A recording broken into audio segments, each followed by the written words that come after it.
I want you all to take a look at this picture of all the ladies before. Food as medicine, it is so powerful, and you all look so great. How are you feeling now? How are you feeling? I'm feeling great now that Dr. Travis Stork from The Doctors is here. You know, it airs right here on WLNY every day at 9 a.m.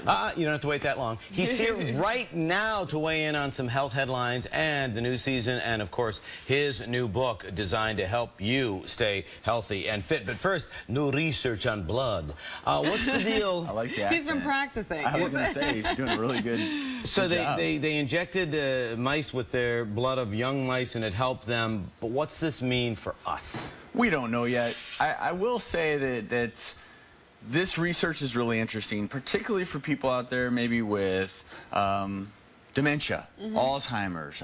It really did show a potential benefit in these young mice of regenerating neurons. Whoa. Also skeletal muscle. So I can see a potential application someday for people who have neurodegenerative disorders, muscular disorders.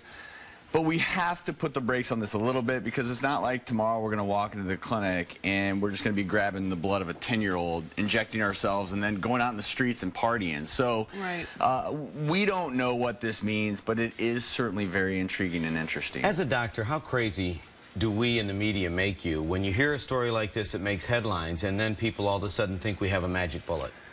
Well, I think it's how people respond to it. If you think that this is the magic bullet, and you're just going to sit around and do whatever you want to do, and then, hey, 5 years from now the magic bullet's going to be here, then we're in trouble. So I like this particular headline because it's different. And it's not as crazy as other things I've heard. What I don't like is when you hear about some exotic fruit somewhere and a small seed in that fruit, and oh, if we just take that seed, we're going to live to be 200 years of age. But that's what made Kim Kardashian lose all of her weight. I've seen the ads, Dr. Stork. I have. You're right. You're right. I'm right. No, but people are gullible, and they are looking for something when really, and even in your book, you say it's the same three things that we've always talked about. It's your diet, it's health, it's exercise. You know, those are the keys that we know now can help us live longer. And there's no question about it. The reason I'm passionate about hosting The Doctors, the reason that I wrote The Doctor's Diet, is because I know what works. And we've proven that this works. And it doesn't have to be this terrible choice where, oh, I'm going to be healthy now and live long and it's going to be a boring life. There are so many wonderful things that we can do in our lives that not only improve how long we'll live, but how well we'll live. And look, these other things that we're researching, they're great because someday, hey, if you can inject young blood and live an extra 10 years and be smarter and be better, great. Right. But right now, what we know works is lifestyle. And it's not the lifestyle most people think of. It's not the ascetic lifestyle of I can never have fun, I can never enjoy the food I eat. It really is a balanced lifestyle that helps people live a really long, happy, healthy life, both physically, emotionally, and mentally. Well, let's touch on one of the other headlines that we were talking about. We know diabetes is on the rise, but the fact that it is rising in children, this is very disturbing. It's sad, and I'll tell you, it's the same thing. It's because our kids are now exposed to a massive social experiment. In the last decade, we've seen a 30% spike, according to the study, in type 2 diabetes. When I was in med school, it was called adult onset diabetes. Kids didn't have this disease. Now we saw a 30% spike in 1 decade, so that's really scary. And also the type 1 diabetes incidence rate in this study was up 21%. And that used to be a very rare illness. So we really do have to step back and look at, okay, number one, what is in our environment that potentially is causing these increased rates? Also, we know that we have this obesity epidemic.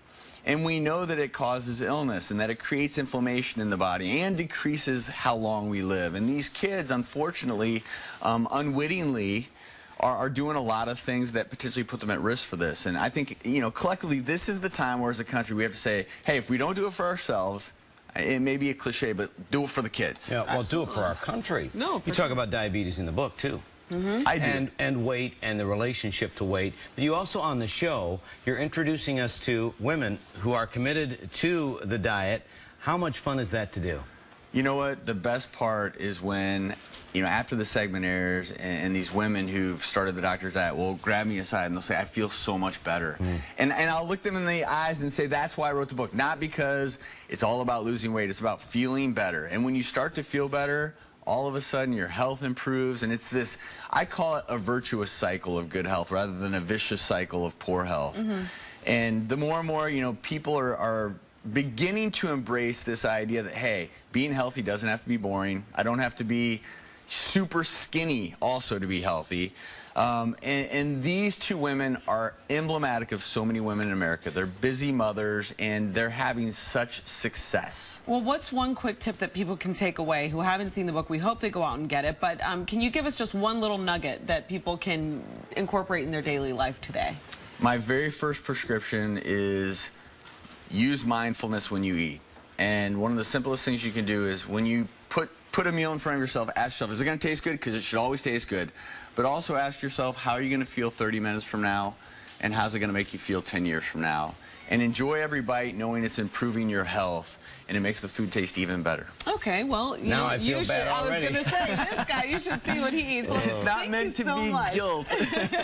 Dr. Travis Stork, it's always a pleasure to have you on the show, and you can catch new episodes of The Doctors weekdays 9 a.m. right here on WLNY. TV 1055 and The Doctor's Diet. Is it available in stores? All over the place. There you go. Thanks, All right, Doctor. we'll pick it up today.